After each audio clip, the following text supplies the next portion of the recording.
Los Hechos de los Apóstoles, capítulo 4.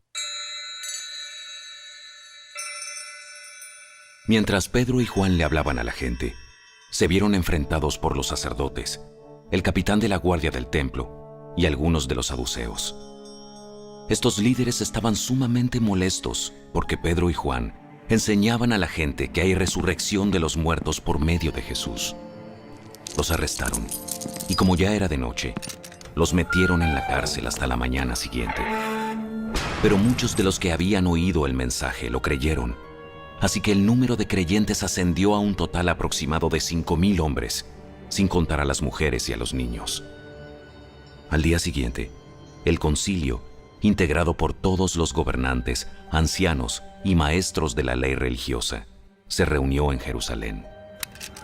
El sumo sacerdote, Anás, estaba presente junto a Caifás, Juan, Alejandro y otros parientes del sumo sacerdote. Hicieron entrar a los 2 discípulos y les preguntaron: ¿con qué poder o en nombre de quién han hecho esto? Entonces Pedro, lleno del Espíritu Santo, les dijo: Gobernantes y ancianos de nuestro pueblo, ¿nos interrogan hoy por haber hecho una buena obra a un inválido? ¿Quieren saber cómo fue sanado? Déjenme decirles claramente, tanto a ustedes como a todo el pueblo de Israel, que fue sanado por el poderoso nombre de Jesucristo de Nazaret, el hombre a quien ustedes crucificaron, pero a quien Dios levantó de los muertos. Pues es Jesús a quien se refieren las Escrituras cuando dicen: la piedra que ustedes, los constructores, rechazaron, ahora se ha convertido en la piedra principal. En ningún otro hay salvación. Dios no ha dado ningún otro nombre bajo el cielo mediante el cual podamos ser salvos. Los miembros del concilio quedaron asombrados cuando vieron el valor de Pedro y de Juan, porque veían que eran hombres comunes, sin ninguna preparación especial en las Escrituras. También los identificaron como hombres que habían estado con Jesús. Sin embargo, dado que podían ver allí de pie entre ellos al hombre que había sido sanado, no hubo nada que el concilio pudiera decir. Así que les ordenaron a Pedro y a Juan que salieran de la sala del concilio y consultaron entre ellos. ¿Qué debemos hacer con estos hombres? No podemos negar que han hecho una señal milagrosa. Y todos en Jerusalén ya lo saben. Así que para evitar que sigan divulgando su propaganda aún más, tenemos que advertirles que no vuelvan a hablar con nadie en el nombre de Jesús. Entonces llamaron nuevamente a los apóstoles y les ordenaron que nunca más hablaran ni enseñaran en el nombre de Jesús. Pero Pedro y Juan respondieron: ¿acaso piensan que Dios quiere que los obedezcamos a ustedes en lugar de a Él? Nosotros no podemos dejar de hablar acerca de todo lo que hemos visto y oído. Entonces el concilio los amenazó aún más, pero finalmente los dejaron ir, porque no sabían cómo castigarlos sin desatar un disturbio. Pues todos alababan a Dios por esa señal milagrosa, la sanidad de un hombre que había estado lisiado por más de 40 años. Tan pronto como quedaron libres, Pedro y Juan volvieron a donde estaban los demás creyentes y les contaron lo que los sacerdotes principales y los ancianos les habían dicho. Cuando los creyentes oyeron las noticias, todos juntos alzaron sus voces en oración a Dios. ¡Oh Señor soberano! Creador del cielo y de la tierra, del mar y de todo lo que hay en ellos. Hace mucho tiempo, tú hablaste por el Espíritu Santo mediante nuestro antepasado David, tu siervo, y dijiste: ¿por qué estaban tan enojadas las naciones? ¿Por qué perdieron el tiempo en planes inútiles? Los reyes de la tierra se prepararon para la batalla. Los gobernantes se reunieron en contra del Señor y en contra de su Mesías. De hecho, eso ha ocurrido aquí, en esta misma ciudad. Pues Herodes, Antipas, el gobernador Poncio Pilato, los gentiles y el pueblo de Israel estaban todos unidos en contra de Jesús, tu santo siervo, a quien tú ungiste. Sin embargo, todo lo que hicieron ya estaba determinado de antemano de acuerdo con tu voluntad. Y ahora, oh Señor, escucha sus amenazas y danos a nosotros, tus siervos, mucho valor al predicar tu palabra. Extiende tu mano con poder sanador. Que se hagan señales milagrosas y maravillas por medio del nombre de tu santo siervo Jesús. Después de esta oración, el lugar donde estaban reunidos tembló, y todos fueron llenos del Espíritu Santo, y predicaban con valentía la palabra de Dios. Todos los creyentes estaban unidos de corazón y en espíritu. Consideraban que sus posesiones no eran propias, así que compartían todo lo que tenían. Los apóstoles daban testimonio con poder de la resurrección del Señor Jesús, y la gran bendición de Dios estaba sobre todos ellos. No había necesitados entre ellos, porque los que tenían terrenos o casas los vendían y llevaban el dinero a los apóstoles para que ellos lo dieran a los que pasaban necesidad. Por ejemplo, había un tal José, a quien los apóstoles le pusieron el sobrenombre Bernabé, que significa hijo de ánimo. Él pertenecía a la tribu de Leví y era oriundo de la isla de Chipre. Vendió un campo que tenía y llevó el dinero a los apóstoles.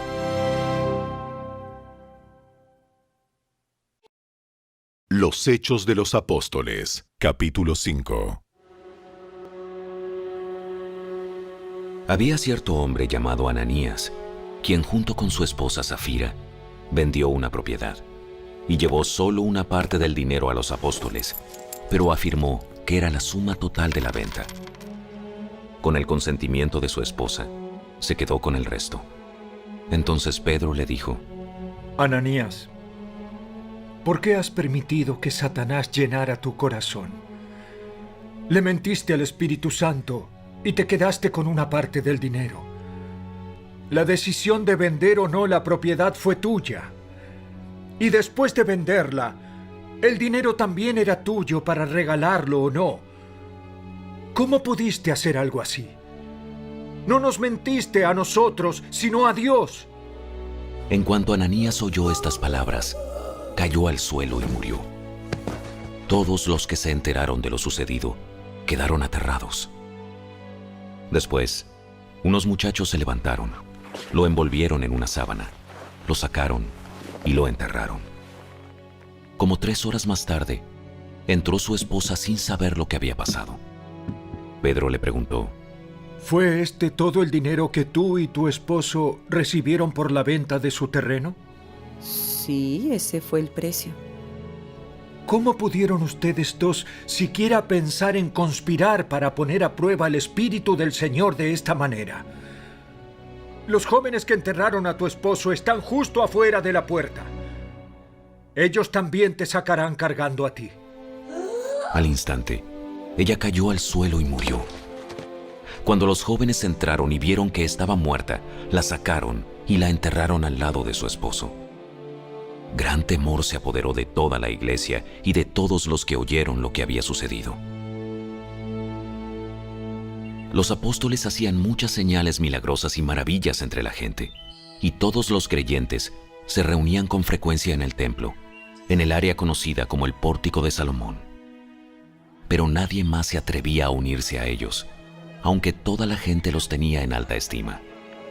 Sin embargo, cada vez más personas, multitudes de hombres y mujeres, creían y se acercaban al Señor.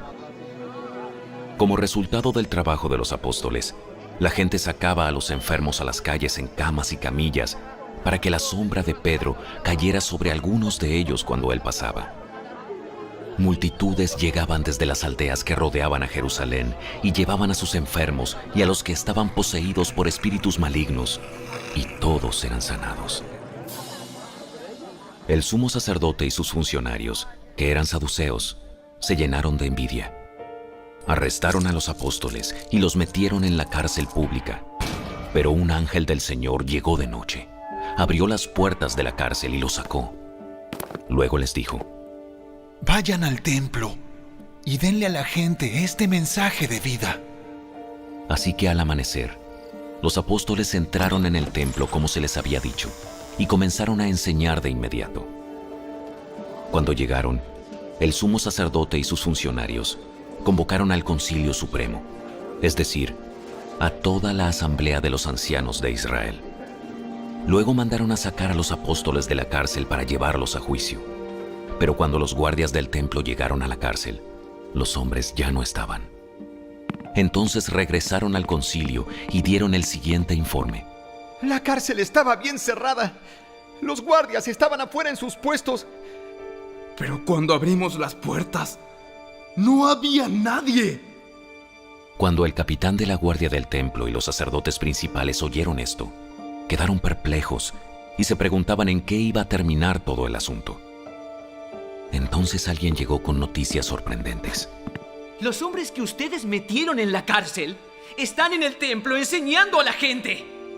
El capitán fue con los guardias del templo y arrestó a los apóstoles, pero sin violencia, porque tenían miedo de que la gente los apedreara. Después llevaron a los apóstoles ante el Concilio Supremo, donde los confrontó el sumo sacerdote. Les ordenamos estrictamente que no enseñaran nunca más en nombre de ese hombre. En lugar de eso, han llenado toda Jerusalén con la enseñanza acerca de él. Y quieren hacernos responsables de su muerte. Pero Pedro y los apóstoles respondieron: Nosotros tenemos que obedecer a Dios antes que a cualquier autoridad humana. El Dios de nuestros antepasados levantó a Jesús de los muertos después de que ustedes lo mataron colgándolo en una cruz. Luego Dios lo puso en el lugar de honor, a su derecha, como príncipe y salvador. Lo hizo para que el pueblo de Israel se arrepintiera de sus pecados y fuera perdonado. Nosotros somos testigos de estas cosas, y también lo es el Espíritu Santo, dado por Dios a todos los que lo obedecen. Al oír esto, el Concilio Supremo se enfureció y decidió matarlos. Pero uno de los miembros, un fariseo llamado Gamaliel, experto en la ley religiosa y respetado por toda la gente, se puso de pie y ordenó que sacaran de la sala del concilio a los apóstoles por un momento. Entonces les dijo a sus colegas: Hombres de Israel, tengan cuidado con lo que piensan hacer a estos hombres. Hace algún tiempo hubo un tal Teudas, quien fingía ser alguien importante. Unas 400 personas se le unieron, pero a él lo mataron y todos sus seguidores se fueron cada cual por su camino. Todo el movimiento se redujo a nada. Después de él, en el tiempo en que se llevó a cabo el censo, apareció un tal Judas de Galilea.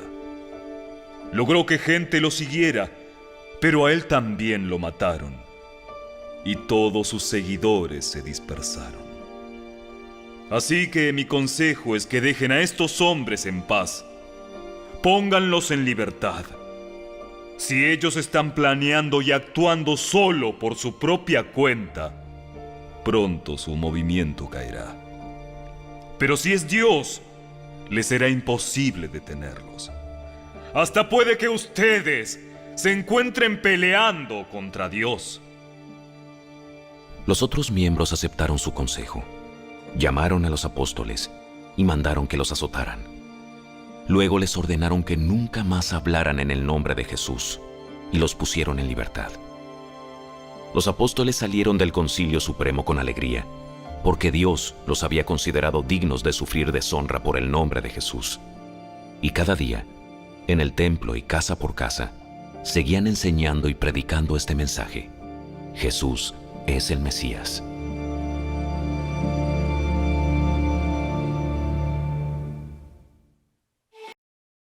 Los Hechos de los Apóstoles, capítulo 6. Al multiplicarse los creyentes rápidamente, hubo muestras de descontento. Los creyentes que hablaban griego se quejaban de los que hablaban hebreo, diciendo que sus viudas eran discriminadas en la distribución diaria de los alimentos. De manera que los 12 convocaron a todos los creyentes a una reunión.